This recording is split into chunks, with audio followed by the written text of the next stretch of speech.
जय माता दी। कैसे हैं आप सब? बरसी फिर मेघा, आए मेरे शिव, रग रग में समाए, कण कण में समाए। चलो करे अभिषेक की, सोमवार फिर आया है। आक धतूरा बेलपत्र सब मेरे शिव को भाया है। थोड़ी सी भंगियाँ घोटे कि आए मेरे शिव।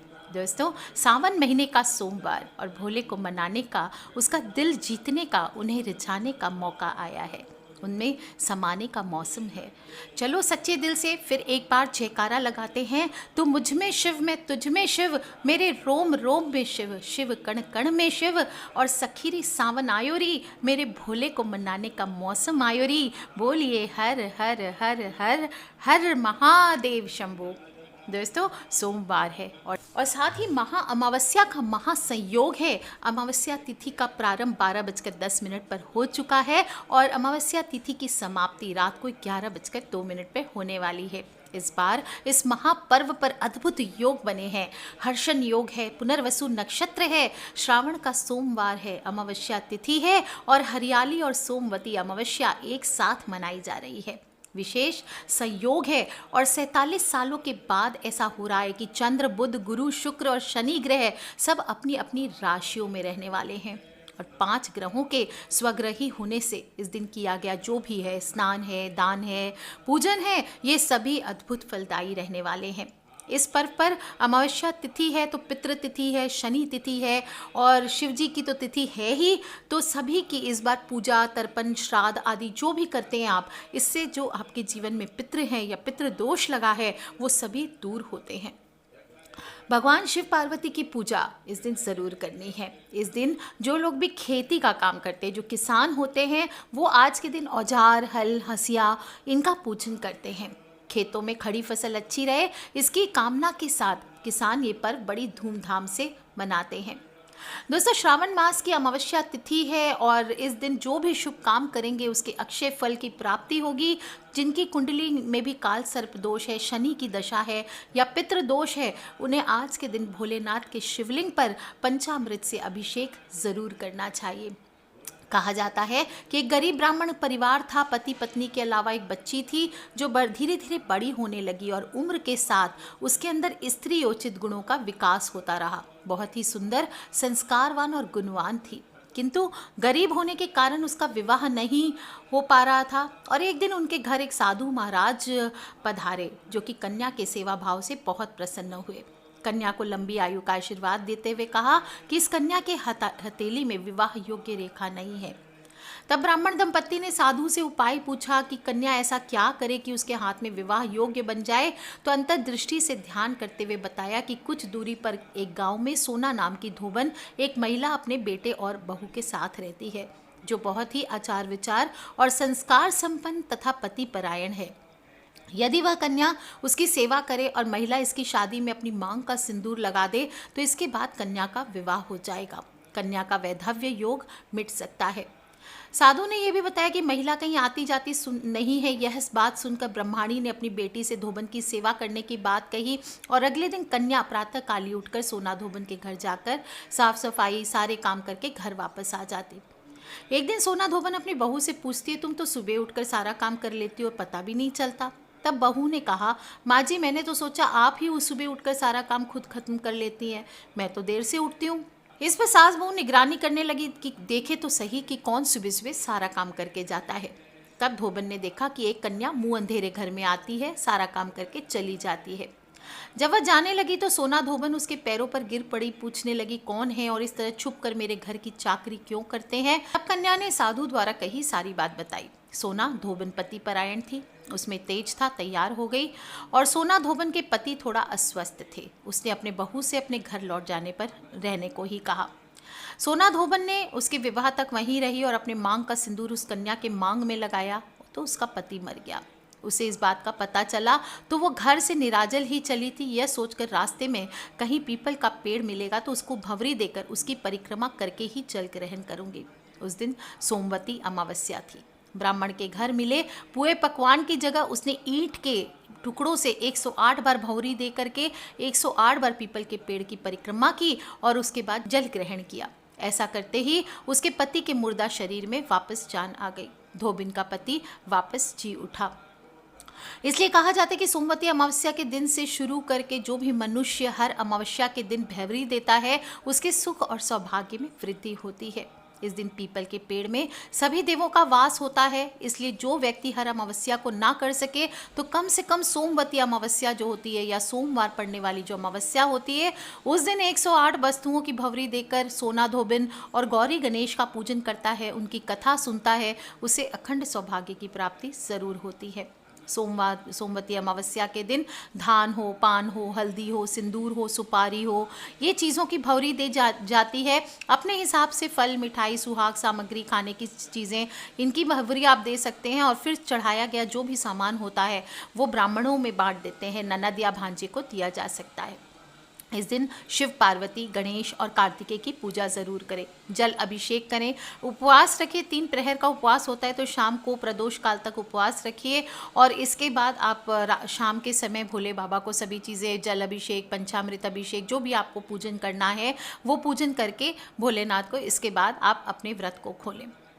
इस दिन कहा जाता है कि सावन के महीने में भगवान शिव कैलाश पर्वत से पृथ्वी पर आते हैं और इसी वजह से उन्हें प्रसन्न करने के लिए उनकी पसंदीदा चीज़ें उन्हें चढ़ाई जाती है। कुछ खास पौधे हैं, हरियाली अमावस्या है तो इस दिन वो भी लगाने से, जैसे बेलपत्र का पौधा लगाने से भगवान भोलेनाथ बहुत प्रसन्न होते हैं। नहीं लगा सकते पौधा तो कहीं से बेलपत्र मिले तो आप 21 बेलपत्र ले लीजिए, उस पर चंदन से ओम नमः शिवाय लिख करके शिवलिंग पर चढ़ाइए, इससे आपकी मनोकामना पूरी होगी। और अगर आपके पास नहीं मिलता है बेलपत्र तो आप चांदी का बेलपत्र ला करके, अभी भी सावन के सोमवार बाकी हैं, वो ला करके सिद्ध करवा के आप उसे चढ़ाइए भोलेनाथ पर, ये भी आपके लिए चमत्कारी सिद्ध होता है। अगर आपके घर में किसी भी प्रकार की परेशानी हो रही है तो आज के दिन आपको घर में गंगा जल, गौमूत्र, इनका छिड़काव करना चाहिए। गूगल की धूप शाम के समय ज़रूर देनी चाहिए। और यदि आपके विवाह आदि में अड़चन आ रही है तो आज के दिन केसर और दूध मिक्स करके भोलेनाथ का शाम के समय अभिषेक करना चाहिए। आज के दिन आपको नंदी बैल को हरा चारा ज़रूर खिलाना चाहिए। नंदी के कानों में अपनी मनोकामना बोलते हुए आप भोलेनाथ तक चाहें तो अपनी बात पहुंचा सकते हैं। इससे जीवन में सुख समृद्धि आती है, मन प्रसन्न रहता है। सावन में गरीबों को भोजन कराना चाहिए। आज के दिन स्पेशली जो भी शाम को आप एक शिव मुट्ठी चढ़ाएंगे, 1 पाव ले लीजिए या 1.25 किलो ले लीजिए शिव मुट्ठी के लिए सामान। जैसे कि मैंने बताया तीसरा सोमवार है तो आप खड़े मूंग, हरे वाले जो मूंग होते हैं वो ले लीजिए, 1 मुट्ठी दोनों हाथों से चढ़ा दीजिए शिव जी पर। पूजा करने के बाद बाकी का आपको दान कर देना चाहिए। इससे एक तो आपके घर में कभी अन्न की कमी नहीं होगी, भोलेनाथ तो प्रसन्न होंगे ही, साथ ही पितरों की आत्मा को भी शांति मिलेगी। जो लोग भी चाहते हैं कि घर में दरिद्रता बहुत ज़्यादा है वो दूर हो जाए, आज के दिन आपको पूरी तरह से घर की साफ सफाई करनी चाहिए और उसके बाद घर के चारों कोनों में गंगा जल का छिड़काव करें। घर में जो भी पुराने कपड़े, खराब सामान, अनुपयोगी चीज़ें हैं वो घर से बाहर निकाल दीजिए। इन फालतू सामान के साथ आज अमावस्या तिथि आप देखेंगे आपके घर की दरिद्रता भी घर से चली जाएगी। आज के दिन पुरानी झाड़ू भी आपको फेंकनी चाहिए। आज के दिन सुबह सुबह स्नान करना चाहिए, गंगा स्नान आदि का महत्व है। शाम के समय भी कर सकते, किसी भी समय तीर्थों में स्नान कर लीजिए। तीर्थों में स्नान नहीं कर सकते तो अपने घर में ही थोड़ा सा गंगा जल मिला लीजिए जल में और एक मंत्र बोलिए, गंगे चे यमुने चैव गोदावरी सरस्वती नर्मदे सिंधु कावेरी जले अस्मिन् सन्निधिं कुरु। इस तरह से आप माँ गंगा, यमुना, गोदावरी, सरस्वती, नर्मदा, सिंधु, कावेरी सभी को आवाहन कीजिए कि आप इस जल में पधारिए। ऐसा बोलकर मानसिक रूप से गंगा स्नान करना चाहिए। सूर्य देव को अर्घ्य तो रोज़ देना चाहिए, इस दिन खास रूप से देना चाहिए। पितरों के निमित्त आप किसी की उपवास रख सकते हैं, उनके लिए तर्पण आदि कर सकते हैं। शाम के समय पितृ के निमित्त आपको दक्षिण दिशा में एक दीपक ज़रूर जलाना चाहिए। आज के दिन आप नदी या तालाब में जाकर मछलियों को भी आटे की गोलियां खिला सकते हैं। आज के दिन आपको भोलेनाथ से प्रार्थना करनी चाहिए, हे भोलेनाथ, हे शिव, मेरी बिगड़ी बना दो, मेरे सब दुख दर्द मिटा दो, सब दुखों को हरने वाले मेरे बाबा भोले भाले। इस प्रकार से इस भावना के साथ आप भोलेनाथ की प्रार्थना कीजिए, देखिए आपके जीवन के सभी बिगड़े काम बन जाएंगे। इस दिन मौन रखना चाहिए। इससे सहस्त्र गोदान के बराबर फलों की प्राप्ति होती है। और आपको बता दूं कि ऐसे तो पॉसिबल नहीं होता है सबके लिए मौन रखना, अपने काम से बाहर आना जाना पड़ता है। ऐसे में 1 प्रहर का व्रत रखना चाहिए। 1 प्रहर क्या होता है? 8 प्रहर होते हैं दिन में, यानी 3 घंटे मौन व्रत रखें। वो संभव नहीं हो तो 1 मुहूर्त, जिसे 2 घड़ी कहते हैं, यानी कि 48 मिनट्स का आप मौन रख सकते हैं। इस दिन पितृदोष की शांति के लिए आपको गाय के गोबर के उपले में गुड़ और घी की धूनी देनी चाहिए। शाम के समय आप घर में पूरी धुनी दें। पितृ के निमित्त ओम नमः शिवाय, ओम सर्वेभ्यो पितृभ्यो नमो नमः, इस प्रकार से बोलते हुए आज का दिन आपको व्यतीत करना चाहिए। रात को सोने के पहले 1 दीपक आपको घर के ईशान कोण में ज़रूर जलाना चाहिए, या पीपल, शमी या बेलपत्र के पौधे पर भी जला सकते हैं। घर का ईशान कोण होता है north east corner of the house, यानी कि उत्तर और पूर्व दिशा का जो कोण है, जहाँ पर अक्सर मैं बताती हूँ वास्तु अनुसार आपको मंदिर बनाना चाहिए, वहाँ पर आपको भोलेनाथ के नाम का 1 दीपक ज़रूर जलाना चाहिए। दीपक घी का हो सकता है, तिल के तेल का हो सकता है, सरसों के तेल का हो सकता है। और शनि देव की भी तिथि है, इसलिए शनि दोषों के भी आज के दिन उपाय करने चाहिए। आप चाहे तो शनि मंदिर जा सकते हैं, वहाँ तेल से अभिषेक कीजिए शनि देव का, या फिर छाया दान कीजिए। अपना मुख सरसों के तेल में देख करके आप किसी गरीब को दान कीजिए, डाकोत को दान कीजिए, ये अच्छा होता है। जो लोग हनुमान भक्त है, रुद्र अवतार है शिव जी के हनुमान जी, उनका आज के दिन ध्यान करें। ओम हंग हनुमते नमः इस मंत्र का जप करें। ओम नमः शिवाय का पूरे दिन आपको मन ही मन जप करना चाहिए। आज के दिन ध्यान ही नहीं दें सांसारिक चीज़ों पे, क्रोध, चुगली, बुराई, ये आपको नहीं करना है। देर तक नहीं सोना है, तामसी भोजन नहीं करना है, और ब्रह्मचर्य का पालन करना, यानी पति पत्नी का संग नहीं करना है। कुछ चीज़ें वर्जित बताई गई है भोलेनाथ के पूजन में। शंख से जल चढ़ाना, ये शंख से पूजा वर्जित बताया गया है। नारियल का पानी, कुछ लोग कहते हैं कि नारियल अर्पित किया जाता है, नारियल के पानी से आप अभिषेक कर सकते हैं, लेकिन नारियल नहीं चढ़ाया जाता है। तुलसी नहीं चढ़ाई जाती है पूजा में। वैसे कि मानते हैं कि बहुत शुभ होती है तुलसी, लेकिन भोलेनाथ की या शिव परिवार की पूजा में तुलसी यूज़ नहीं होती है। केतकी का फूल ने ब्रह्मा जी के झूठ में साथ दिया था, इसलिए केतकी का फूल भी भोलेनाथ पर श्रापित है, नहीं चढ़ाया जाता। कुमकुम हो, सिंदूर हो, हल्दी हो, ये विवाहित स्त्रियों का गहना माना गया है। और शिवलिंग पुरुष तत्व है, इसलिए उसकी पूजा इन चीज़ों से नहीं करनी चाहिए। आज के दिन आपको एक छोटा सा फिटकरी का उपाय ज़रूर करना चाहिए। अमावस्या तिथि है, हमेशा कहती हूँ घर में अगर लड़ाई झगड़े, कलेश, दुर्भाग्य, ये सभी चीज़ें आपके घर पे है तो छोटे छोटे उपाय करते रहिए, और साथ ही साथ अपने देवता को, अपने इष्ट को मनाते रहें। श्रावण का महीना है, सोमवारी अमावस्या तिथि है, और आज के दिन फिटकरी का उपाय करके आप अपने दुर्भाग्य को हमेशा के लिए घर से दूर कर सकते हैं। अगर आपके घर है, कमरे की खिड़की है, बालकनी है, ऐसी दिशा में खुलती है जहाँ पर आपको अक्सर आप देखते हैं नेगेटिव एनर्जी आती रहती है, कोई उजड़ा मकान हो, ज़मीन हो, कोई प्लॉट पड़ा हो, कोई शमशान हो, या बरसों से बंद पड़ा मकान हो, कब्रिस्तान हो, तो ये सभी चीज़ें अत्यंत अशुभ बताई गई है।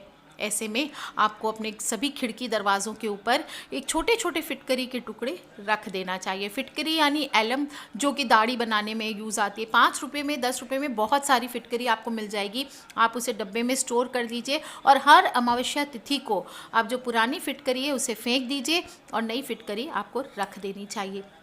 इससे आपके घर की जितनी नकारात्मक ऊर्जा होती है वो दूर होती है। चाहे तो शीशे के प्लेट में, अगर कोई चीज़ में रखना चाहते हैं तो शीशे की प्लेट में रखें, स्टील की कटोरी या किसी और चीज़ में नहीं रखें। शीशे की प्लेट में छोटे छोटे फिटकरी का टुकड़ा आप रखें, और नियम पूर्वक हर महीने, हर अमावस्या तिथि को, या 15-20 दिन में जब भी लगे कि घर में नेगेटिव एनर्जी बढ़ गई है, तो आपको ये बदलते रहना चाहिए। इसके अलावा आपकी जो कमरा है, आपका जो ऑफिस है, वहाँ पर भी हर कोने में अगर एक एक फिटकरी के टुकड़े आप रख देते हैं तो आपके घर का वास्तु दोष कम रहता है।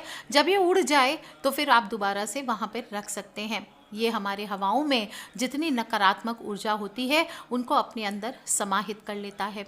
अगर घर में लड़ाई झगड़ा कलेश ज़्यादा है, घर का जो मुखिया है वो चिड़चिड़ाता रहता है, किसी चीज़ में उसका मन नहीं लगता है, अगर लगता है दुर्भाग्य उसका पीछा नहीं छोड़ता, कोई भी काम बनता है तो बनते बनते बिगड़ जाता है, कोर्ट कचहरी के केस लग गए हैं, बहुत तरह की मुश्किलें आ गई है ज़िंदगी में, तो एक बार एक हत्था जोड़ी आपको रखनी चाहिए आज के दिन। और अगली अमावस्या तिथि को आप ये उपाय कर सकते हैं। अगर आपके पास नहीं है इस बार हत्था जोड़ी, तो आप हत्था जोड़ी एक कहीं से सिद्धि करवा करके 1.25 लाख जप से अभिमंत्रित करके उसे अपने पास रखें और अगली अमावस्या तिथि को उसके साथ आप फिटकरी का पूजन करें।